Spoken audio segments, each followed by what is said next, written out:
And next up is Dan Smith. Dan is a senior lecturer in farm management and agribusiness here at Lincoln University. And he focuses on rural accounting, finance, and land use change. And he's presenting his conceptual framework for small rural farm support agribusinesses. So with that, over to you, Dan. Thank you, Micah. I really appreciate everybody who organised this.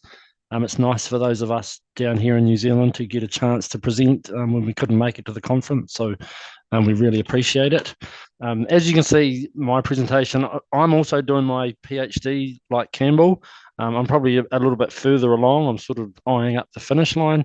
And so I've been working on a conceptual framework for small rural farm support agribusinesses. They're a really common feature in New Zealand. We call them rural contractors, but it's just not a very good term for an international audience. Rural contractors have different meanings, particularly when you get into searching literature. So what I'm talking about is small businesses that are rurally based, and their business is supporting farmers. And yeah, they're a really important part, and they're really common. A lot of our farmers outsource cultivation, hay baling, fencing, ditch digging, tree cutting, chemical application, fertilizer application. And just because I know there's an international audience, I'll just show you a couple of pictures of the businesses we're talking about. So this is a spraying company. This is a very typical spraying company in New Zealand. And then this is like a hay baling and cultivation company. So we have thousands of these kind of businesses that act before the farmer and do a lot of that sort of outsourced husbandry. So these kind of business are the businesses I'm talking about that my research is based on.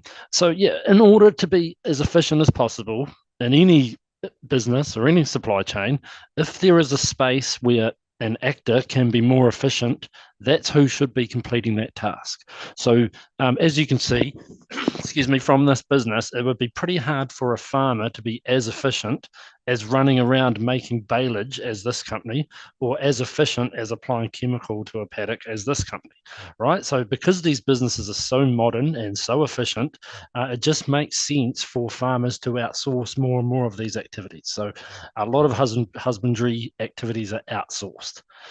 So as you can see in New Zealand, we have about 7,000 of these businesses. It's between 7,000 and 10,000, just due to the way our tax system works. We can't find all registered businesses. We think they employ about 23,000 people and add about 1.5 billion to GDP. Now, these kind of businesses are they do exist across America, across Australia, China, all of Europe, particularly France and England, the Netherlands. They're just different everywhere. So what's unique about this research is we're trying to understand these New Zealand specific small rural farm support agribusinesses. From an academic perspective, there is very little known. There's almost nothing known about New Zealand based ones. There's only really one project done in this area, but it was done focusing on the farmer and how the farmer uses these businesses to address their challenges. But this research is focused on those businesses in particular. So how I went about it is I started with a systematic review. And some keywords we were sort of outsourcing rural business, machinery, cultivation, these sort of things. And we came up with a good set of search terms. We got about 400 papers, which I sort of scanned, and I got it down to 93 papers that made up the systematic review. And then I read through those papers and I was trying to uncover consistent challenges, consistent opportunities, consistent decision making, consistent drivers of success around these businesses. And that systematic review, which I published a few years ago now, I was also able to suggest a framework. The starting point of this is what we think is happening in these businesses. Oh, sorry, as you can see there, it led to the proposal of a framework. So I published that review with the framework in it. And then the next paper two, project two, was, right, I want to go around and interview these business owners and really develop this conceptual framework more, see if it's accurate, see what we are and aren't including and so on. So I did the qualitative interviews. I adjusted the model quite a bit and added in some other factors that we hadn't considered. And then I published that. And then, sorry, I'm almost one slide ahead. And now we have completed a nationwide survey of these businesses. And I've sort of getting to the end, that is getting close to publication, the last project. So a review, what's known, come up with a framework, go and interview the people, develop the framework more. And then the nationwide survey was really to test the framework, more importantly, to rank all of these factors. We think all these things are important. Which ones are more important, which ones are less. So that's sort of how the three projects fit together. This is the framework. So this is the framework at the end of chapter 2. So the original framework didn't include some of these factors. I don't know if you can see my mouse moving, Micah. Didn't include some of those bottom factors. But this framework is what we think is happening in those businesses. And so, focusing on the four big boxes at the top, the two on the left are external to the business. So, these businesses are typically located in small rural towns. And we have small, a lot of 300 and 400 people towns all across New Zealand. And so, these businesses tend to be in these towns that have 300 and 400 people population. And they tend to be quite an important part of these towns, these communities, townships. So the two on the left, we're proposing that what's important is that community stuff. And is there a bank in the town, for example? Is there mechanics workshops and engineers, auto electricians, machinery sales people, all of that sort of stuff? These businesses' access to labour is kind of limited to who lives in this small town. Excuse me. And then it's important that they have relationships with the community and they sponsor the cricket team and the golf team and the rugby team and so on. So we thought that would be an important external factor based on our research. And then the market one, what we assumed, what we found was important was what are all the farmers around that town doing? Because that sort of dictates what these small rural farm support agribusinesses can do. So, for example, if you're in a grape region, obviously these businesses need to be in the grape business and the grape harvesting business and so on. If you're in a dairy area, they need to be pasture related. So that was really important. Not only the surrounding land use, but how profitable is that land use? If our dairy payout is down and all of our dairy farmers are struggling, that would affect these businesses. And then the seasonality. As you saw, that chemical company or that baling company, actually, they are summer businesses. So what do they do in the winter? So that's important. What's the level of competition and rivalry around the town? How many other chemical application and hay baling businesses are there? And then we thought regulations, input costs, and other challenges. So they're those two on the right, on the left, sorry. And then on the right, we think of these as internal parts of the business. So this is the business itself and the business strategy. How much of a focus on operational excellence? Now, we thought from the start, from some of our first readings, that's likely to be one of the most important factors. That chemical application company, they would pride themselves on being better than any farmer at applying chemicals. They're doing it all day, every day. They know the products. They've got the latest equipment. Or a ploughing contractor, in some of the interviews have said things like, no farmer would judge their ploughing as harshly as I judge mine. So they want to be the world's best at what they do. And then that specialised assets, one guy I interviewed had 14 headers worth about $1.5 million each. So they have these multiple millions of dollars worth of equipment. That picture of that hay baling company I showed you, I mean, there's probably $10 million, $20 million worth of equipment in that photo. So they have all of that stuff. Again, relationships with other businesses and so on. And then we separated that out to the owner manager, the person that runs this business. And what we found with them, particularly from the literature, is they tend in a business like that, maybe a little smaller than the ones I showed you in the picture. The person owning that business is likely to be the logistics manager, the marketing manager, the HR manager, the health and safety officer, the procurement officer, the relationship manager. So they're doing all of this different stuff in a seasonal business that gets really busy. So there's a lot of pressure on that owner manager. We thought they'd have problems getting staff. We thought they would need to have solutions to the seasonality problem, to the technology problem, and we thought they would need to develop resilience strategies.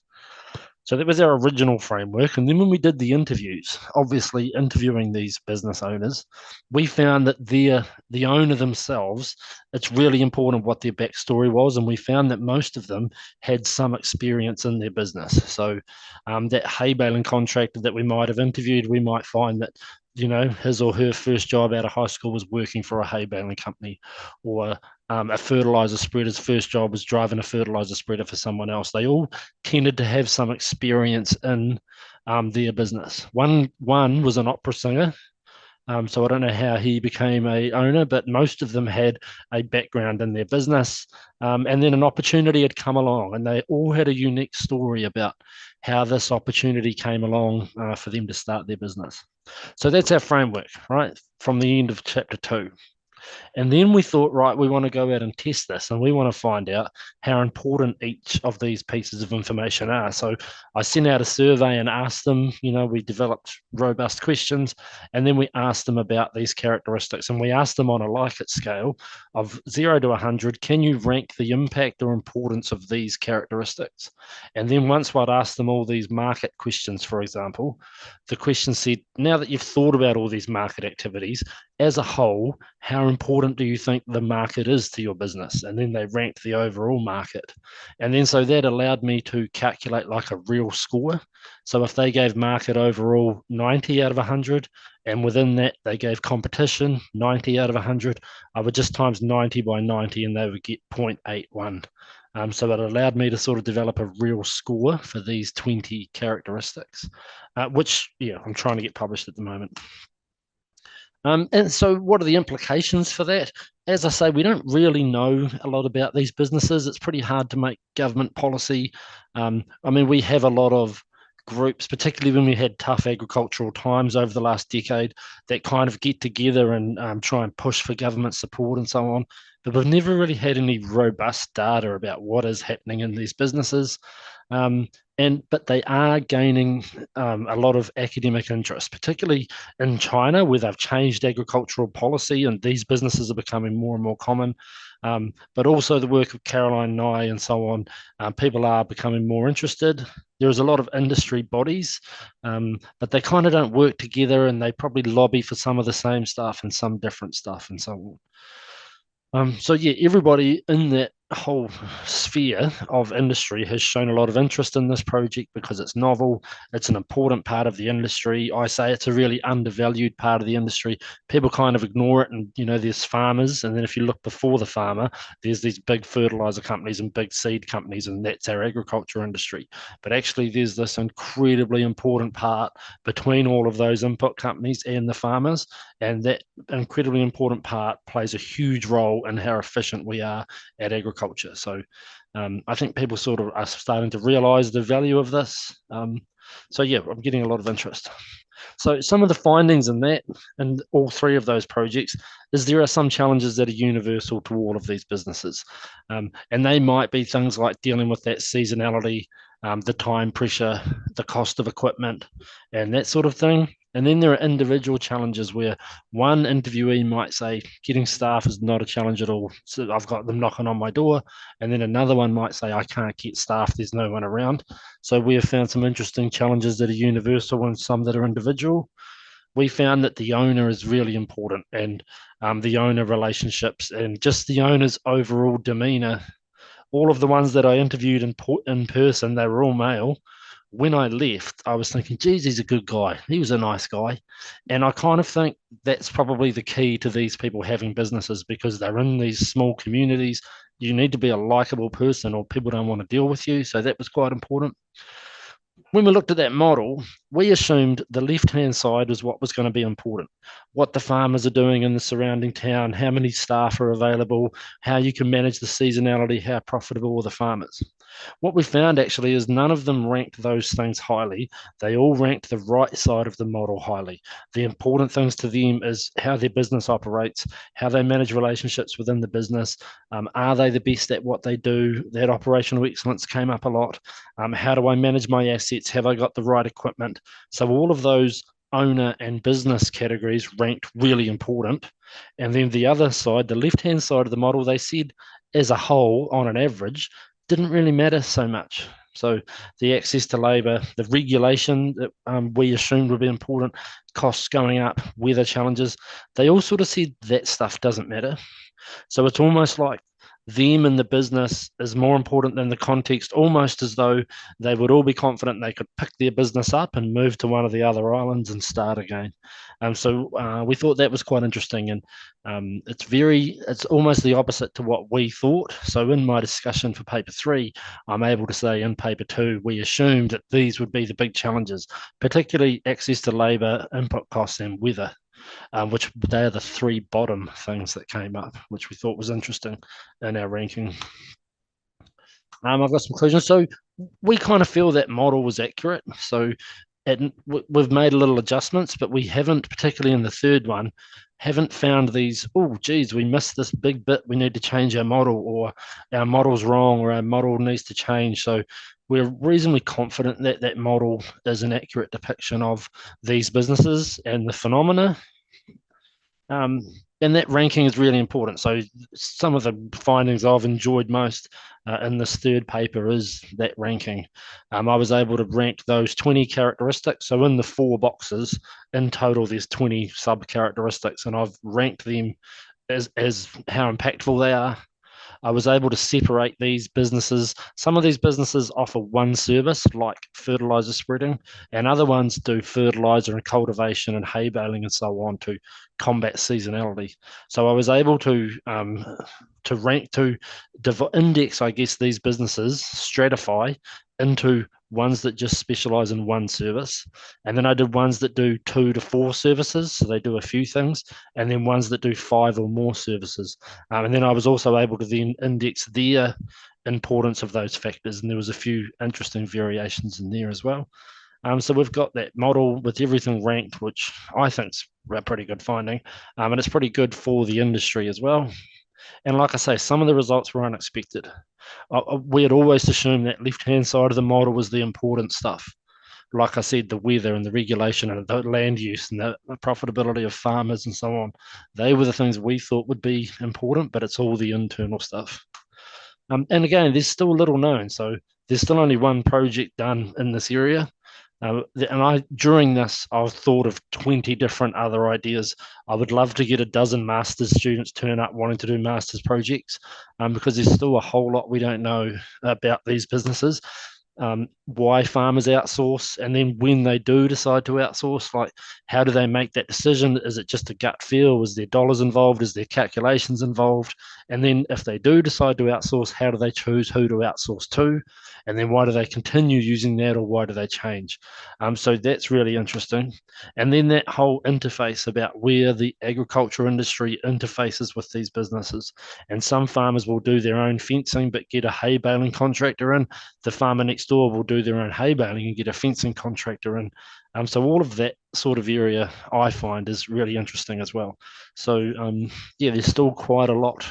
I would like to think I could sort of spend my career researching and supervising research in this area, because it's such a big part of the New Zealand agriculture industry, which is basically under researched. We can tell you everything about every kind of farm, every kind of supply chain, every kind of input company, every kind of genetic development.